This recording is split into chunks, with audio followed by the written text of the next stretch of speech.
This is Cast of Wonders, the young adult fiction podcast featuring stories of the fantastic. Welcome.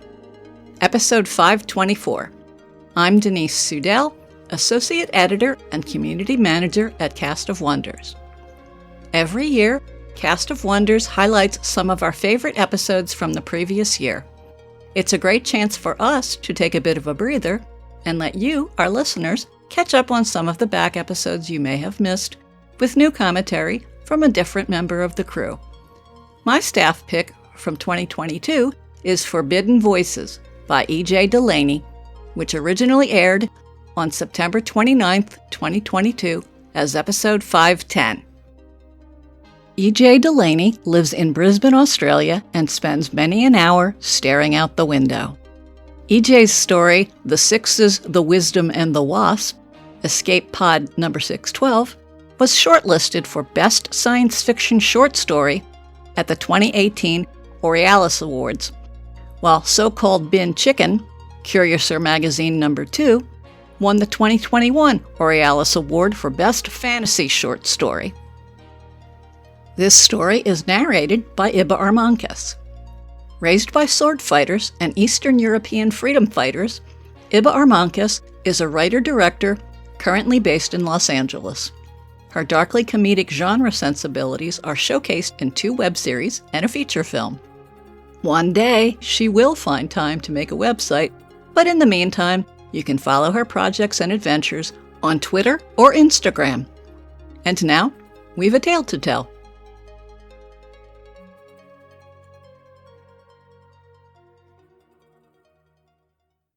Forbidden Voices by E.J. Delaney. Read by Iba Armancas. The package isn't for me. Perfectly wrapped, it sits there in its velvet carry box, like a war medal or engagement ring, even its protective layers cushioned against damage.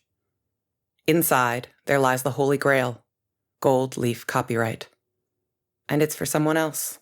Clint and I are parked in the Primavera Quarter, humble servants to the haves of the world. Have-not couriers, they should call us, minions to the upper crust. None of this prompt and personal business. The rest of Bucharest seems a world away. Sighing, I watch through the windshield as skittish drones dart above the city. We've been here an hour and already I've seen 2 explosions.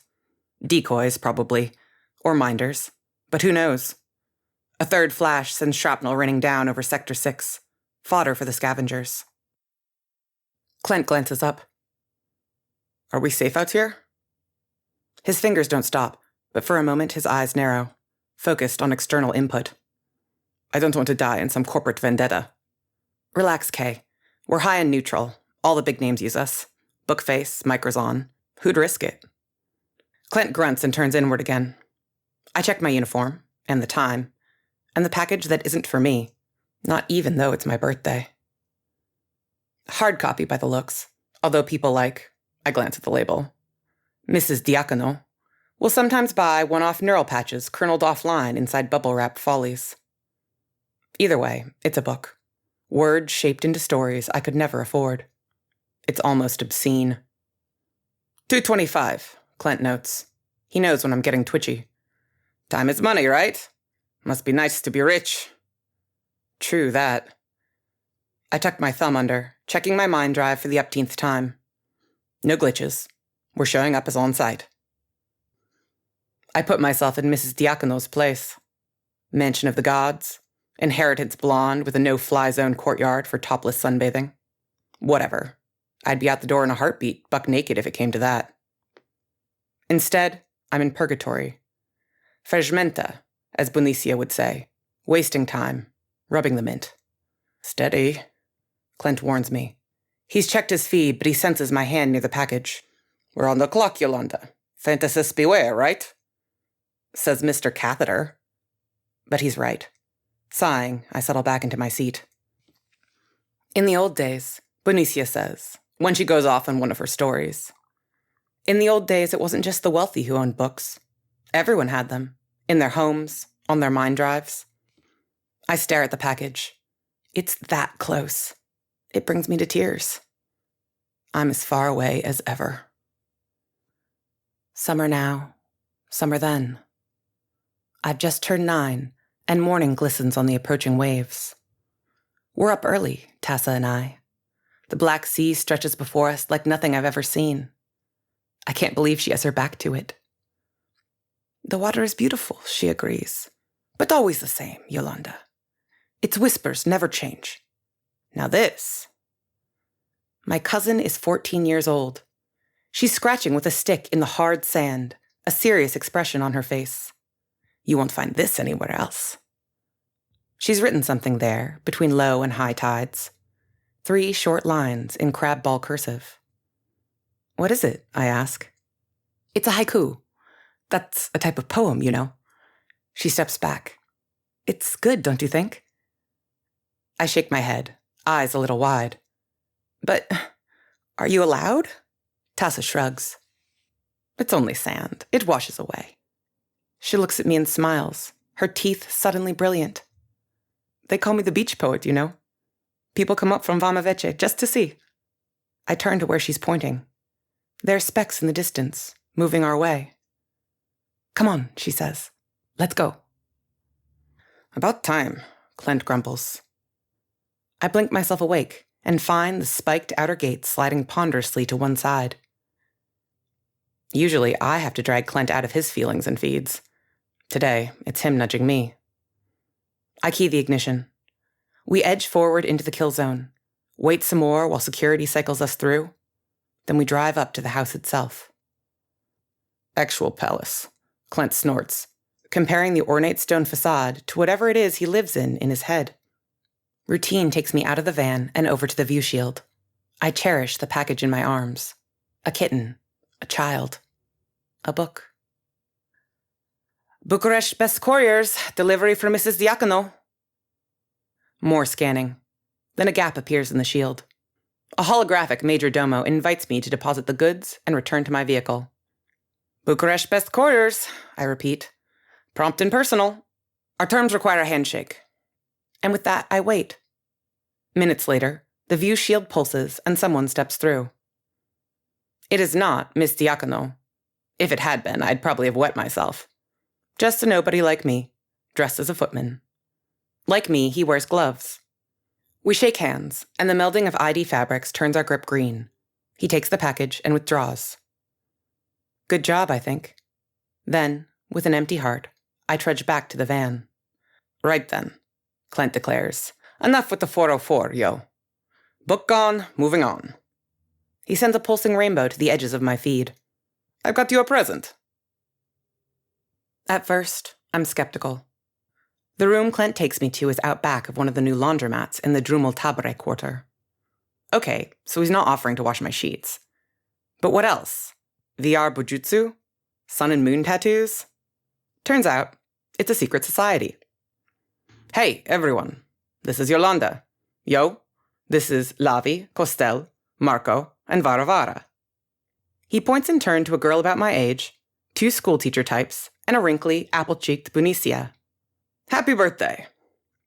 There's a pregnant pause while I stare at them, and they at me, and then the old woman snorts.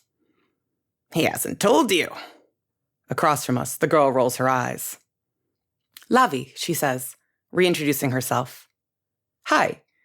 We're here to talk books. You know, like they did back in Varavara's day. Not, she adds, that it's not still your day, Buni. Love you. But anyways, clickbait here. He's more or less illiterate, right?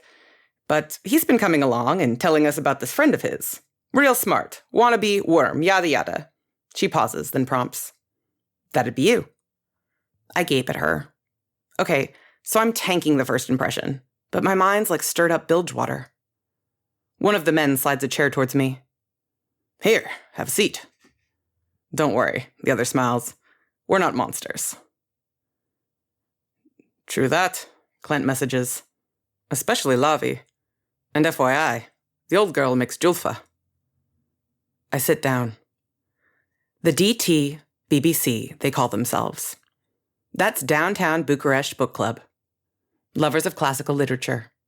They meet here every week to discuss Padura Spunzuratilor, or Moromeji, those precious few books the government kept hold of when the copyright wars broke out. Romania's finest, right? I don't know if Clint means the books or the group, But yeah, he knows what I like. Winking, he dives back into his feeds. I send a blowfish emoji. Mulțumesc. You're welcome. Costel and Marco are a couple, I think, so they parse everything as a love story. Lavi is a mile a minute and determinedly radical. Varavara, sharp as a pin.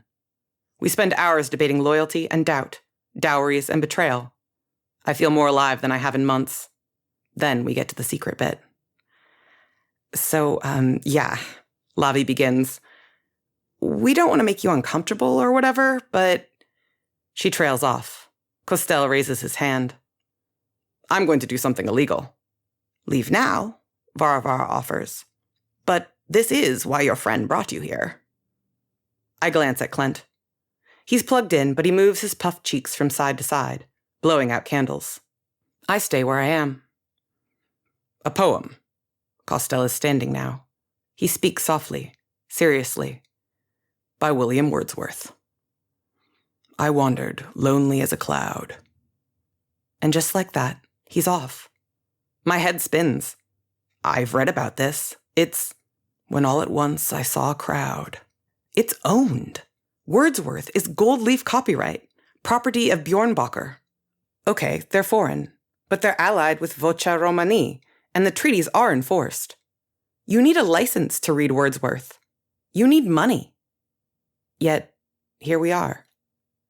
I look around, my knee suddenly jittery. Varavara steps back with her eyes shut. She's nodding to herself, every bit a Bunacia, lost in memory. Marco has his hand wrapped gently around Costel's. Lavi is smiling. They're all so calm.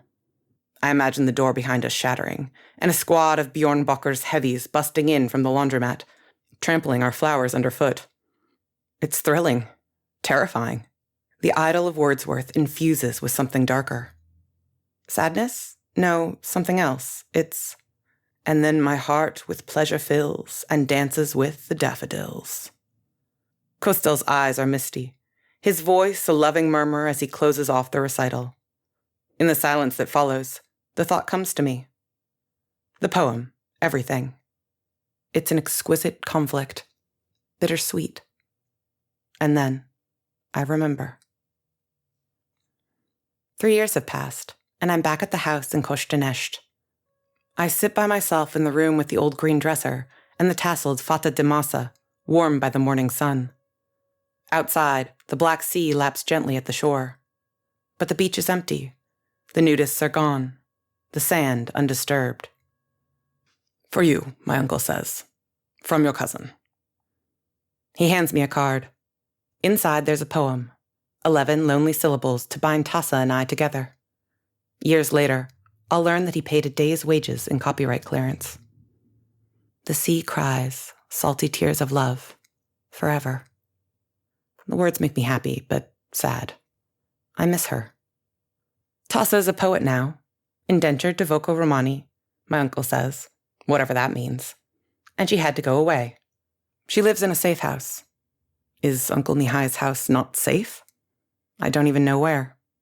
No one does. Bonicia explains. When Tassa wrote her poems, it was on private property. The publishing house, Voco Romani, it owns the beach, of all things. So now they own her. Mishelor, she spits. Tika loshilor. But she's happy, my uncle insists. It's what she always wanted. He turns away, but I hear it in his voice. His heart, endlessly breaking. The poetry of loss. Costel, can I ask you something? He's just given us the poem Annabel Lee, and the tears leave slug trails down my cheeks. In her sepulchre there by the sea, in her tomb by the side of the sea. Costel nods. 2 months I've been spellbound, my head buzzing. I think he sees it coming. Where did you get them? I'm talking about the poetry. Costel and Marco aren't rich. None of us are. So how does he have access to literature? Lavi takes another sarma and says with her mouth full, Costi's a bad, bad man. He's got connections. Connections, Marco agrees, and a head full of dreams. He runs splayed fingers through Costel's hair. None of this is helping. It's true, Costel says. He tucks his thumb under and types, accessing his mind drive. I've got them on a ghost partition. Okay, well, that makes sense. Digital only, but drive slicing? I'm both impressed and horrified. I've seen talk in the feeds. Corporate AP viruses, some incident in Odessa, whatever. Minor infringement, hardcore reprisals. There were entire hospital wards packed with human husks. I shake my head. If they ever catch you, I'm thinking, no more poems, no more anything. They'll turn his brain into confetti. But Costel just smiles. He puts one hand over Marcus and waves the other at me, Lavi, and Varavara. This little room out back of the laundromat. The DT BBC. It's worth it, he says. And okay, it's all I can do not to jump out of my seat and go, no way, totally not worth it. But this is books we're talking about. Water in the desert. This is why we have brains. Plus, he hasn't answered my question. Sure, right, you've got swag upstairs. But where do you get it, Costel? Where's it coming from? Surprisingly, it's Varavara who answers. She's been quiet, but as Bunicias do, she draws attention to herself just by shifting in her seat. The pride and strength of yesteryear flow through her wrinkles. Where do you think, dear? From the librarian. The librarian, Clent repeats. I've had him do some digging, and now we're parked in a back alley in Sector 5, waiting for my better judgment to kick in. Officially, there's no such person, but from what I can tell, he or she is top of the Black Ops hit list. Mike Razan, Bjorn Bacher, Golden Page. One entire imprint of Zolotai Golosa is just a font for tracking him down. Clent flicks his middle finger. You sure about this, yo? I mean, reading is great and everything, but this Schmeckeres librarian is bad news. Publisher enemy number 1. Clent's got his feet up on the dash. He grins, but I can tell he's worried. The problem is, Costel won't tell us anything. La Sobalta. Forget it. Whatever he did to get the books in his head, he took an oath of secrecy. And so here we are. The package is only mid-range, paid for by Clent's mum, well below Bucharest Best standards. But it's an after-hours delivery, and I've wiped our Bucharest Best ad pat.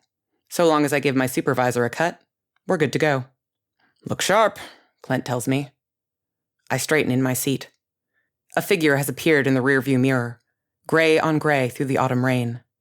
The van's coziness seems to leach away. I shiver. Clent and I are no angels. Our company rap sheet fishtails between total apathy and off-the-wall crazy. Moonlighting in the Fentari Quarter? No biggie. But tonight, it's just camouflage.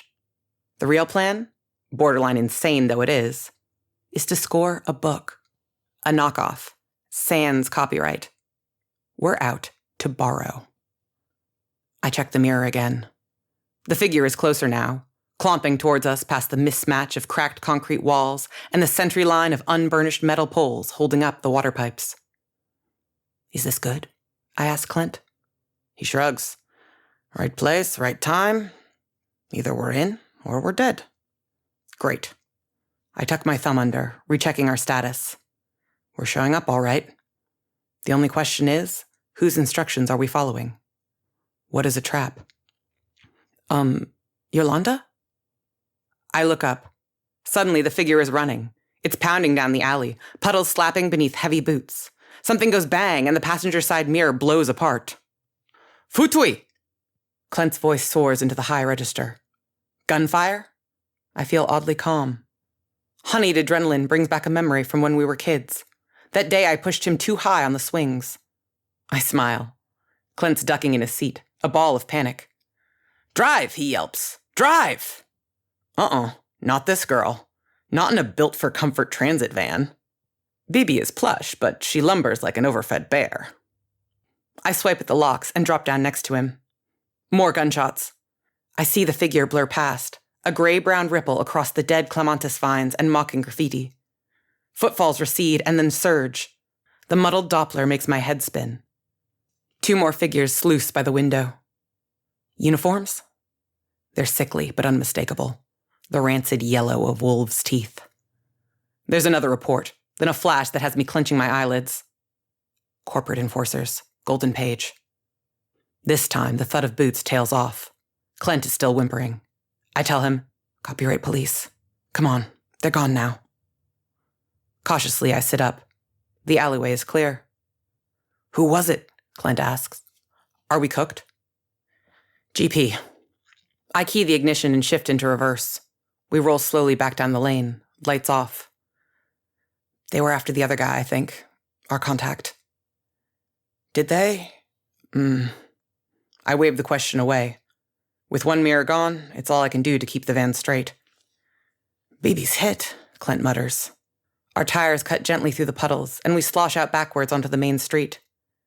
This was a bad idea, yo. True that. I flick the headlights on and shift into first. It's only as we slink out of Ferentari that my thoughts settle down and I notice the ping on my mind drive. Transfer complete. Click to access. There's a book in my head. Autumn now, autumn then. My first corporate infraction comes when I'm 15 years old. I'm scanned during a school excursion to the Palace of Justice. Alarms go off. You have unlicensed copyrighted material on your mind drive, the enforcer tells me. She tucks her thumb under. The poem Yolanda's Bunny by Tasa Ionescu. I stare at her. Tasa's my cousin.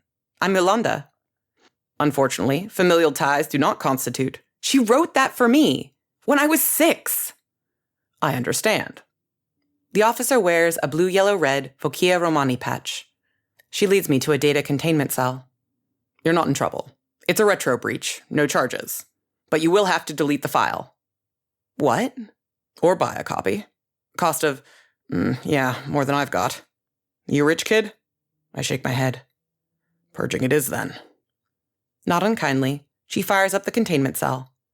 Forensics hum as the algorithms comb my mind drive, searching for the stray verse.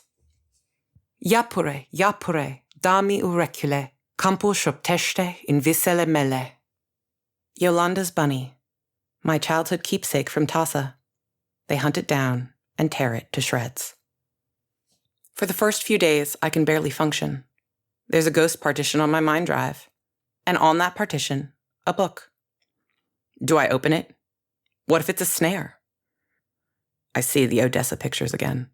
Bodies cored by anti-piracy viruses.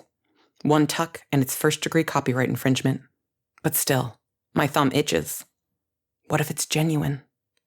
I have to know. The file is labeled Storm Boy, which Clint, after some surreptitious delving, tells me is a novel by Colin Thiel. Property of Page Australasian. Microson affiliates, recommended retail price, and arm and a leg. Or, for one lucky Romanian girl, free. Yeah, I don't know. Nothing's free, yo. Especially not books.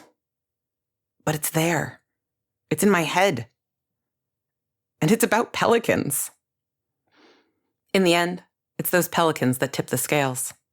Pinocchio's geese, Tasa used to call them. Mysterious and free, unknowable beyond their ridiculous beaks. She wrote it there in the sand one morning.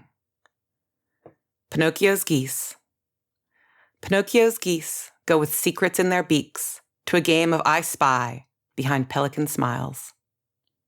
The tide came and washed those couplets away, but I wonder now if they lie in some rich person's collection. From Tasa, my thoughts slide to Page Australasian and other corporations. They're oppugnant monopolies. I see the file in my mind drive, bright as a painted egg. That night, I tuck my thumb under. This is an unabridged recording of... The voice cuts through me, so unexpected that I roll in panic from my bunk and onto the floor. In my mind, unabridged becomes unauthorized. I scrabble at the bedclothes, sirens flare, and I pull my chin up to the window. Only, there are no sirens. There's no pounding of jackboots or the distorted baying of megaphones. The neighborhood is peaceful, off radar still to the microzone enforcers. As quickly as I conjured them, my fears fade away. The room is empty. The only presence is the man in my head, the one who's reading me Storm Boy. The voices grow quickly familiar. Stephen Fry, Anna Massey, Gareth David Lloyd. Their accents are strange, but their tones soothing. And the stories they tell. "What's it today?" Clint asks. "Germinal? Snail on the slope?" My latest loan request came in this morning. Slipped into my mind drive by an unseen passerby as we drove through Drumel to Beri. Now we're back in the Primaveri quarter. We're parked towards the sun, and we both have our eyes closed, basking like lizards. "Finn family Moomintroll." It turns out I have a weakness for children's stories. I mean, I love all the books. Classics, mysteries, Soviet-era sci-fi. But there's something about fiction for young readers, some pure essence of storytelling. Adventures jump out at me from the list of available titles. Fantasies, coming-of-age stories. Innocent voices cry, "Borrow me, be with me." And so I do. I am. As heart-wrenching as it is to return books, I blink my farewells and tuck each one away, purging the secret partition and replacing one loan with the next, minimizing the risk of discovery. "Moomintroll." Clint is concentrating on his feelies. "That's the one with the shipwreck, right?" You're thinking about Swiss Family Robinson. Moomintroll's Swedish. Wrong family, Kay. "Right. Like who'd have thought there was more than one?" I nod. For so many years, I only had Morometti and Padura Spunzurati lore in my life. Only Apostle Bologa and poor old Ili to cling to. True that, I say. And as we wait for the latest Mrs. Diacono to take delivery, I sit back and sift through my newly shelved memories. The dream doesn't last. Or rather, it does, but darkness finds a way in. Days pass and the sweetness in my head turns sour. We're headed to the Palace of Justice. "Sorry, yo," Clint says. "They wanted, 10 minutes ago, you know? And there's no one else. I mean, I could try to squeeze into the gloves. I have to go back sometime. Might as well be now, Kay. But the timing is cruel. Yapure, dami orecchile, campo shupteste in visele mele." The words haven't changed, but where once I read them, now I'm reciting from memory. The connection has been made tenuous. Tassa's poem is but the ghost of a gift. And the older I get, the more it will fade. We make our way along Holy Apostles, past graffitied unit blocks and Courthouse Park with its drone craters and chestnut trees. Clint pulls up outside the church, nosing into a spot too small for us. Bibi's left with her fundament hanging out. Clint stays with her while I trot across the street. The Palace of Justice is grim, a washed-up, calcified leviathan growing even more humorless with age. Even the side entrance looks down on me, 3 stories of stern disapproval. Package under my arm, I force myself up the steps. Once inside, I falter. We have history, this building and I. Like Yolanda's bunny, my existence here is brought into question. The essence of corporations weigh dense and heavy. More prosaically, a warning pops up on my mind drive. Proximity alert. High-grade copyright scanner. Delete all library material. To my horror, the process is automatic. The purge wrenches at me. For my own protection, yes. Euthanizing that which otherwise would be ferreted out. But it's still history repeating. Only 4.5 lives in, my copy of Captain Bluebeard blinks and disappears. On today, of all days. I don't remember much of what happens next. Just that I shuffle through security, my chest aching and my thoughts numb. There are no alarms, no tears even. Just me. Living dead couriers. Somehow, I complete the delivery. I make the handshake and drift back onto the street. Clint is waiting. He's bought flowers from somewhere. Hydrangeas. "Are you okay?" he asks. I collapse back onto my seat and he nods, expecting it. "Come on, let's go visit Tassa." Somber, we pull up outside the cemetery gates. Clint offers to come with me, but it's 2 days' wages. I shake my head and he hands me the flowers. I pay the fee. As the heavy iron bars roll sideways, the usual sadness washes through me. Today, though, it's mixed with something else. A harder, sharper emotion. I walk past the gravesites. It's a sunny morning, but in Momentare Vocilor lies under the Stygian path of high-tinsel drone netting. The air is a mosaic of shadows. Still wet, the grass shifts underfoot. Tassa's grave is like all the others. A simple headstone with name, 2 dates, and a pay-per-view plaque. I know the inscription, but I pay this fee too, and watch letters ghost to life upon the brass. Here, at the rotten heart of Vocia Romani, contractually obliged, it's the first thing she wrote for them. The wind blows kisses, wishes, words, her soft lips rough from freedom's purse, sweet nothings. And I cry, not just because she's gone, but because they still have her. A botched contract raid, my uncle said. Ambush, double agents. Even in death, they keep her voice locked up and earning. Tassa Ionescu, beach poet. Tassa, my cousin. A body bag. A cocoon of life taken. Too soon the corporate tides come in. It smooths the brass and wipes her epitaph clean. Time's up, the company says. Go away. Come back. Pay again. Keep grieving. As I lay the hydrangeas down, I see Tassa in my memory. Her sandy skin and brilliant teeth. Her wild, dark curls. I whisper her name, and it's an open mind doc. A title without content. Winter then, winter now. We are butterflies, Tassa and I. In the sunshine of childhood, we are wedges of copper and azure, waving our intricate whimsies. From the sea to the city, from the basin to the plain, today is forever. Here, in Tassa's cemetery prison, in this cage of graves, I make my vow. What the copyright wars stole, I will steal back. I have it all planned. Spring will arrive, and with it, my great act of rebellion. I'll queue up a borrow request from the librarian. I'll copy Tassa's poems, print them out, distribute them. From Rahova to Pantelimon, from Bercen to Open, I'll leave poetry all over Bucharest. In doorways, on park benches, I'll share Tassa's view of the world, just like she wanted. Tassa for the masses. We're driving now, Clint and I, along the Basarab overpass. All around, I see the city rising up.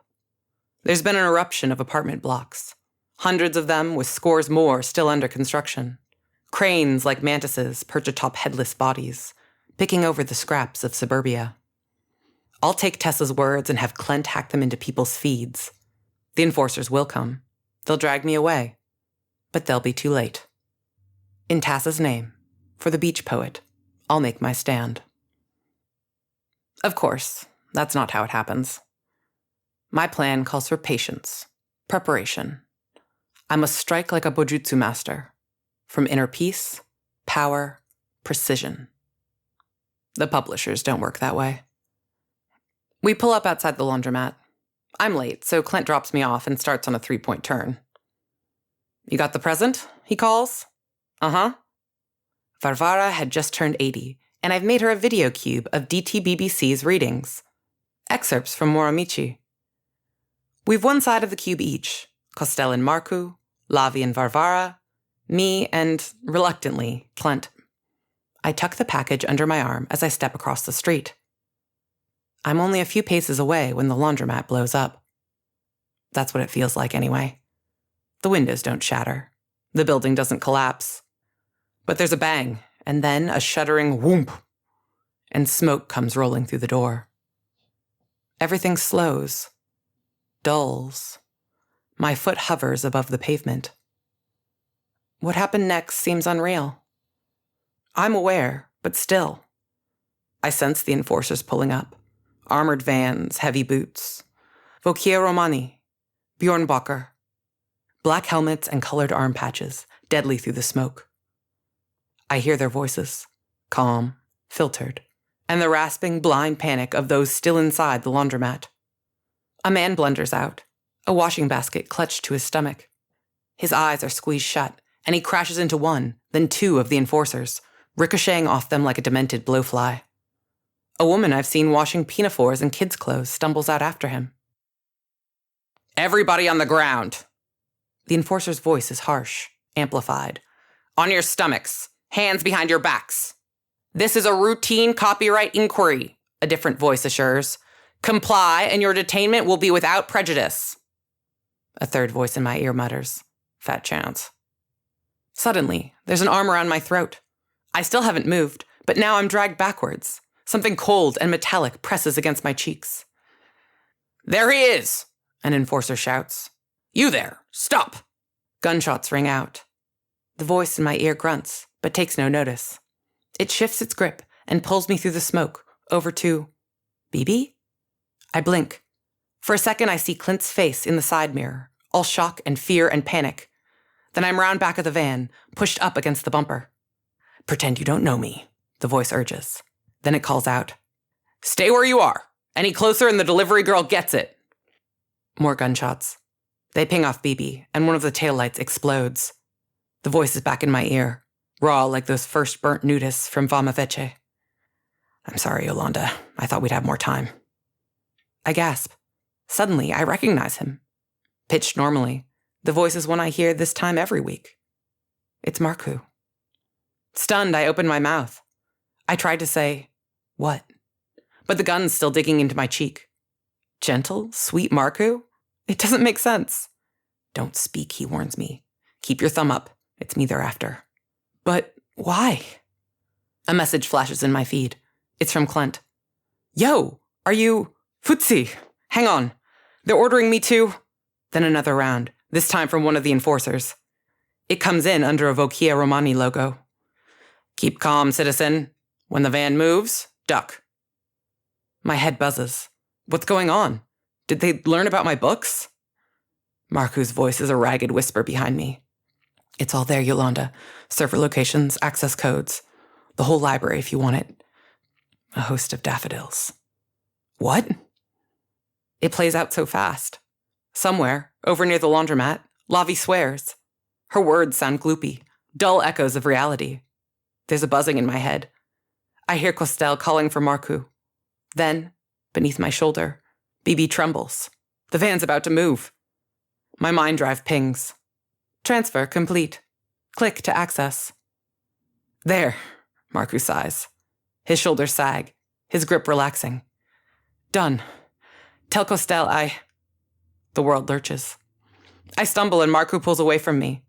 From the corner of my eye, I see him straighten. He raises his hand, gun dangling from the same splayed fingers I've watched running through Costel's hair. Marku, my friend, lover of poetry. Marku the librarian? They shoot him in the head. Through summers shaved bloody, through autumn's gray pall, through cold, cudgeled winters, hope, spring comes to call. The package isn't for me. Clint and I are back where we started, in Primavera, at the beck and bored call of Mrs. Diaconu. Clint has his seat reclined. I gaze along the boulevard. Elsewhere, the city is gray stone sprawl, run down perhaps and pockmarked with fallout, but grand nonetheless. Here, the homogeneous few hide behind their trees. They buy books for their collections. Out there, 3 million busy, bustling lives intertwine. I think about the new librarian, how he, or she, can stay hidden, how she must thread her way through the city, stepping in close to transfer files, mind drive to mind drive, lending, vanishing. Try though they might, the copyright police will never catch her. She's a passing fancy, a will-o'-the-wisp. The librarian goes unseen. 3:34, Clint stirs. If we stay here much longer, Bibi will grow moss. True that. I glance at the box beside me, then up at the mansion. Out beyond the no-fly zone, 2 drones and their minders dart and spit at each other. Even as I watch, one lights up and drops from the sky. The copyright wars go on. I smile. Let Mrs. Diacono have her objects d'art. Let her lord it over us. We'll have Shahnameh and Biggles instead. Johan Colfer and Miguel de Cervantes. the collected poems of Tasa Ionescu. For Tasa, I murmur. For Marcu. For a moment, the sadness takes me. Then I tuck my thumb under, and the ghost partition slides open on my mind drive. Shelf upon shelf of contraband literature, piggybacked to Bucharest best, and driven prompt and personal about the city. You ready? Clint asks. The gate is opening now, and I ease the van forward. I see the blue, yellow, red of Vecchia Romani. I see a golden eagle rise from the sunset. No, the package in my head isn't for me. It's for all of us. This story is so rich and so deeply layered. It's a perfect example of what I think is best about science fiction. Taking situations that are a reality in our world and showing us what could happen if those situations continue to their logical extreme. The details of the world that E.J. Delaney has created in this story are completely believable to me. Just a couple of examples. In the world of the story, literal wars are being fought between huge corporations.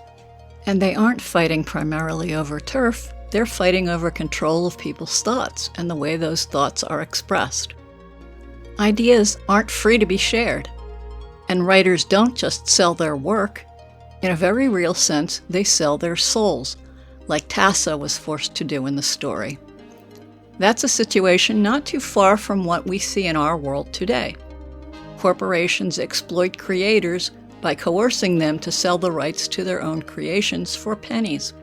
That's what happened to the creators of comic book characters like Superman.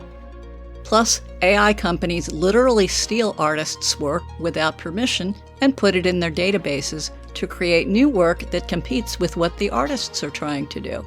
The balance of power in our world is completely in favor of the corporations. Also in the world of the story, books are obscenely expensive, beyond the reach of ordinary people to afford. You need a costly license to recite a poem, even if it was written for you. There's a real chasm between the haves and the have-nots, the rich and the poor. That's also true in the world of today, at least in the U.S. where I live, and especially where education is concerned. If kids here go to public school, the quality of their education will depend on how rich their neighborhood is, because schools and libraries are funded by local property taxes, and the money from the wealthier neighborhoods stays in those neighborhoods instead of being shared with the poorer parts of town. But the hopeful parts of the story also ring true. Yolanda and the other characters don't just read books in isolation and keep their reactions to themselves. They share the books with one another. They talk about the stories and the ideas expressed in those stories.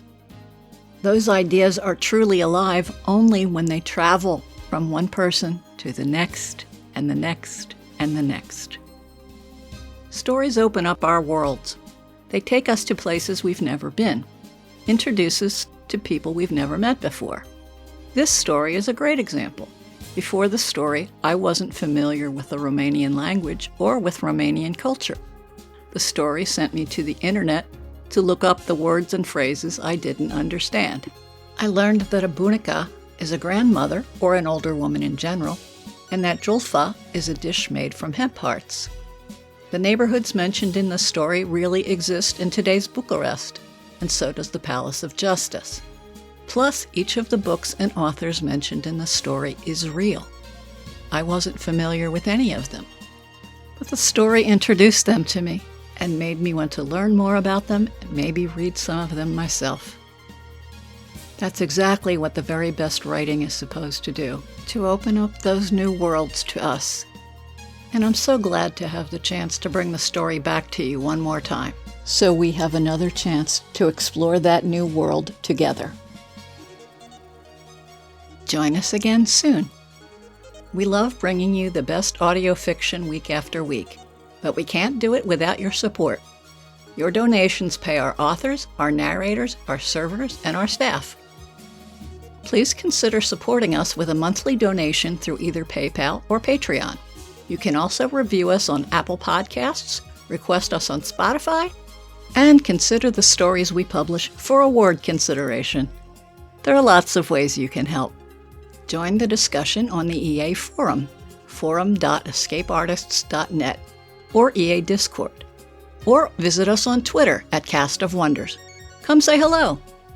Cast of Wonders is a production of Escape Artists Incorporated and is brought to you by editor Catherine Inskip, assistant editors Cup Hakub and Alicia Caparasso, associate editors Tanya Adelit, Amy Brennan, Joyce Hernandez, Samtohi Hasway, Amanda Kong, Ray O, Simon Pan, Samuel Poots, Emma Smales, Denise Sudell, and Rin Yi.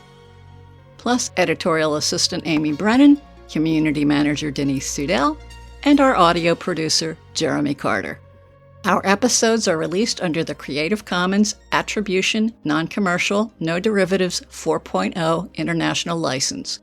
That means you can download or listen to the episode on any device you like, but you can't change it and you can't sell it.